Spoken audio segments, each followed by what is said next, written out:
Welcome to the Property Profits Real Estate Podcast, the show where real estate investors talk strategy, capital, deals, and growth with your host, Dave Dubeau. Hey gang, welcome back. Today our special guest is Bill Faeth, who's a very accomplished real estate entrepreneur specializing in short-term rentals. Bill is usually based out of Nashville, but today he's zooming in from beautiful Banff, Alberta. Because believe it or not, almost the beginning of July, Bill is going snowboarding. That's true. Very true. So Bill, welcome to the show. Great to have you. Yeah, thanks for having me, Dave. I'm excited. So Bill, give us a little snapshot of real estate investing in 2026 for you. What do you focus on? What does the portfolio currently consist of? Just give us a big picture overview. Yeah, ironically, it's coming to the end of June, and I haven't bought anything in 2026, which is not my standard MO. Usually I've got one or two under my belt in 2026 by this time. So for me, I'm looking at very non-traditional, like anything that anybody's talking about on social media, I steer clear away from there, right? So I'm looking at some places in the United States that revolve around, ironically, skiing and snowboarding. And let me explain to you why. It's not an emotional decision.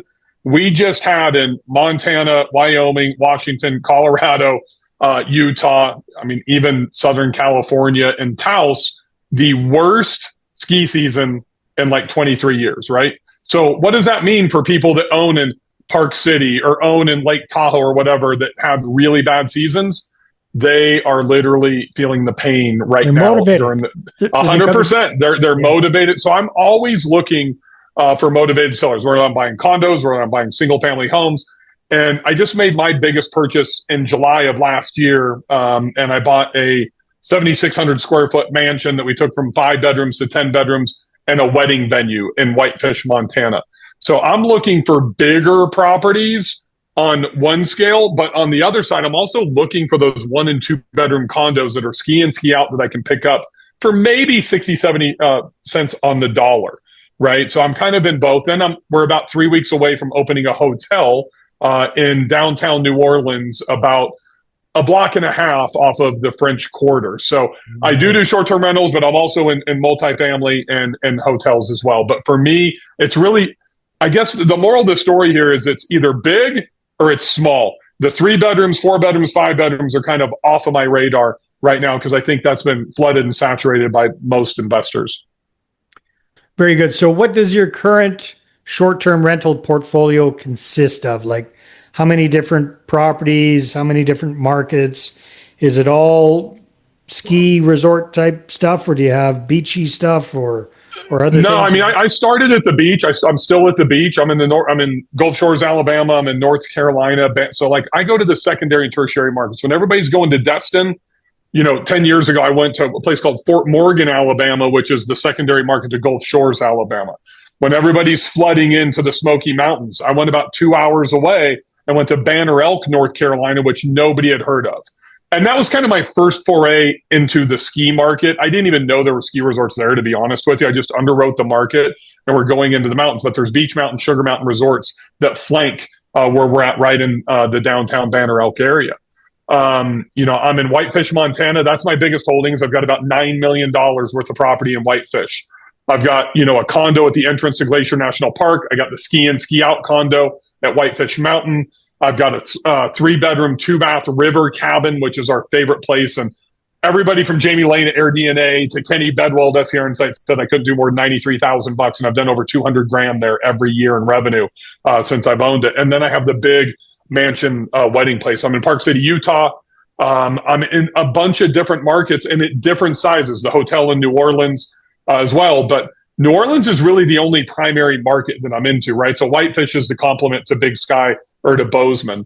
In Park City, I didn't go to the Canyons Resort where everybody else goes. I'm walkable to Park City Ski Resort, the Village, and I'm walkable to Main Street. So I'm looking very strategically at location and what God built for all of these properties, as opposed to trying to do what everybody else does. Just buy something cheap and amenitize it, and hopefully that'll generate cash flow. So I'm a little bit different in that respect. Well, yeah, let's talk a little bit about that because, there's lots of different folks that talk and teach about short-term rentals.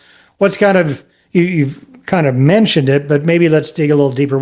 What's kind of your unique take on the whole industry? So when I think there's one major thing that 99% of the investors are missing, and that's off-platform marketing. They buy a property, they put it on Airbnb, they put it on Vrbo, and then they wait for bookings. So I wrote a book called Super Properties, right? And I build super properties. I have a 1-bedroom condo in Whitefish that does an average of $29,000 a year for the average 1-bedroom condo in this building. I did $94,000 the first year that I had it. And we used it 3 weeks out of the year during ski season, right?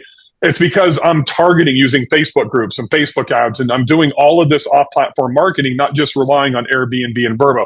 And I think and I've got 2 really good friends, Pace Morby, Ryan Pineda, if you know who they are. They're big real estate influencers, right? And all they do is talk shit about Airbnb. And that's cool because for somebody that's going to come in and just buy an average property, put $20,000, $30,000 into it and list it on Airbnb and Vrbo, they're not going to be successful. So I'm looking to tap into all 4 components that go into investing into real estate: cash flow, appreciation, debt pay down, and then take advantage of the tax benefits. And that last one's super important for high income earners, right? So when I bought my first Airbnb, Dave, my wife and I were making about $300,000 a year combined. Now we're making multiple 7 figures. So I need those tax benefits. That's one of the reasons I've diverted away from beach. Sand is way more valuable than dirt, right? And I went to the mountains, and I bought on a lake in Alabama, and I went to the North Carolina mountains, and even in Whitefish, which is a very expensive market, the dirt is way less expensive than buying in Destin or Florida or California beaches. So I think a lot of the newbie investors and people that have made mistakes, they don't check all 4 of those boxes. And that's the only way you're going to have a sound investment into any type of real estate. So have any of these new rules and regulations affected things much for Airbnb? I know up here in Canada, the good old government stepped in and blah, blah, blah, and affordable housing and this and that and the other thing. Is that affecting things in any of the markets that you've been looking at? Not the ones that I look at. I kind of steer clear away from that. And I say that, but I like going into markets that are already regulated, right? So like I'm sitting in the one market that is unbelievable to me that they don't have Uber and they don't have Airbnb here in Banff, right? You got to go to Canmore to get an Airbnb. I love that because if something ever happened, I would want to penetrate this market, right? So I also own a property management company in Nashville, and Nashville's like the prime example. People don't want to invest there. One, because we have a cap at 4 bedrooms and 12 occupancy, and that makes it tough to compete. But they think the market's closed. It's not. It's closed for the lazy people. The people that are willing to take the 2 extra steps and do some due diligence and figure out how they can get in. Then they have built-in insulation, right? So I love Hot Springs, Arkansas. I actually like Nashville in a certain type of investment. Places that already have that regulation are something that I actually embrace. I think people are looking for those counties, those outlying areas in the states that don't have regulation. Boom, that's where they come in and you get hammered after you purchase. Once they start regulating, 100%. I have a mastermind member. Unfortunately, he just bought a place about 7 weeks ago in Breckenridge, Colorado, and then they just came in and hammered down on the regulation. He's in a zone that is not going to be permittable. So now he's going to have to go to legal battle to be able to do it or exit out of that property and reinvest someplace else. Tough lesson to learn. So when you're talking with people who aren't already in short-term rentals, but they kind of like the idea, what's the general advice that you have for them as far as like an approach to getting into the business? And that's a very hard question for me to answer, Dave, because I'm not a generalist as a coach. I get into very specifics about what do they want to get out of this? What's their life plan? Is it for retirement? Is it to, seed leaving a W-2? And then the answer is different for each one of those individual scenarios. And I think that's the problem, is that people are listening to you, to me, to the influencers that are out there. And then they decide they're just going to jump in and they don't really understand why they're doing this. So then they make the wrong investment. Like as an example, one of the reasons I'm so heavily leveraged in Whitefish, Montana is not for the cash flow. Properties cash flow, great. It's for the appreciation. And there's a specific buy box in that market. under $1 million doesn't work there, period. You don't generate enough cash flow or appreciation. But you get to like 1.75, $1.8 million to $3 million price point, you're getting 7.5 to 8.5% appreciation. So 7.5% on that $2.7 million property that I just purchased last year, I put 1.2 million cash into it, appraised at 5.3 million. I'm not very smart, but that's like $350,000 a year just in appreciation, right? So that's what I think. If somebody's going to do that and they're really thinking cash flow, it's not going to be a strong investment, right? So I think they really have to understand the different avenues of wealth building inside of short-term rentals, so they're pulling the correct lever with their individual investment. So if I'm reading between the lines here, Bill, you're big on ownership. Is there any role in there for arbitrage at all? I am anti-arbitrage. I think it is the absolute worst type of investing into real estate at a macro level, because it's the riskiest, right? If somebody wants to go in and do apartments or condos or whatever, why don't you just go property manage for somebody or co-host for somebody else, where it costs you nothing to start except for an LLC and a little, maybe $1,000 a year for E&O insurance and that type of stuff. It's just, the problem is once again, those social media influencers that were doing it pre-COVID, that got the big social media following boom in 2020, 2021, 2022. They're the arbitrage guys. They're selling to poor people. And it literally pains me right here, Dave, because they're selling to poor people. Oh, you can get into Airbnb for $5,000 of furniture for a studio apartment. And the people don't understand the difficulties of it. Yeah. Well said. Well said. So for folks that are kind of getting in this as a way to get out of their W-2, sounds like it's pretty cash intensive. What do you usually see them or recommend that they do as far as like capitalizing these deals, coming up with the money for the down payments, for the furnishing, all that kind of stuff? I would start small. I mean, like, I've got this whole 550, 250 program, how to buy 5 properties in 5 years with one upfront investment, right? And I think most people need to start in that $300,000 to $500,000 range. They need to manage their credit and their DTI so they can do that as a second home loan in the States. Way harder for you guys. I understand your guys' investment challenges with cash flow in Canada, right? And in the States, you can get that 10% down. Most people up here are looking at 30 to 50% down to buy something in Canada, right? So if they can get that 10% down on a $400,000 property, they're only going to need $50,000 to $75,000 to get started. They don't need to go start at $1 million and put 20% down and need $225,000 to close, and then another $100,000 or $200,000 to put into it for renovations and amenities. But they've got to check. It's about being disciplined and patient, in my opinion. I think people get too impatient and they just buy something, to scratch that itch or to get into the game. And they're not checking all 4 of those boxes, right? I can't emphasize that enough. You have to check every one of those boxes. If you leave one of those off, whether it's debt pay down, cash flow, tax benefits, and a lot of the newbies don't even understand the tax benefits, right? And it's, once again, completely different in the US than it is in Canada. I mean, so like a guy most of our listeners are American anyhow, so that's fine. Yeah.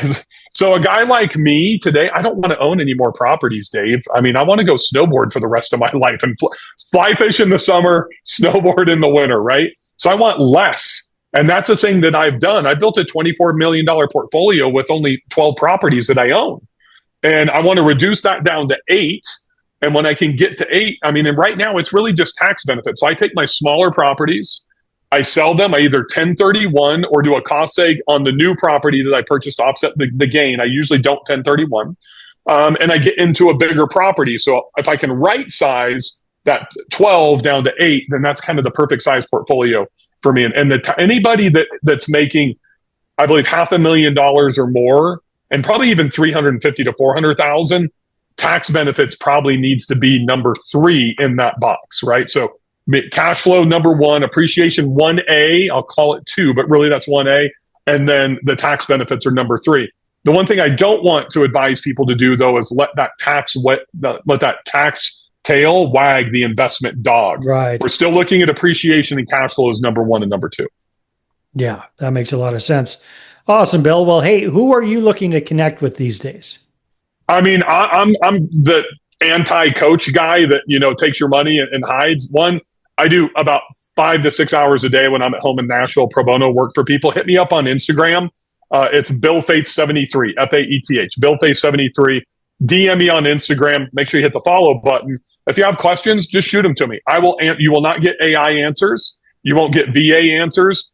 I will be the one to answer. Now, if you do that, just make sure you check where I'm at on Instagram. So if I'm snowboarding, it might take me a few hours to get back to you. That's the easiest way to get a hold of me, or check out my Build Short-Term Rental Wealth Facebook group. We've got over 34,000 investors that are buying and investing into real estate.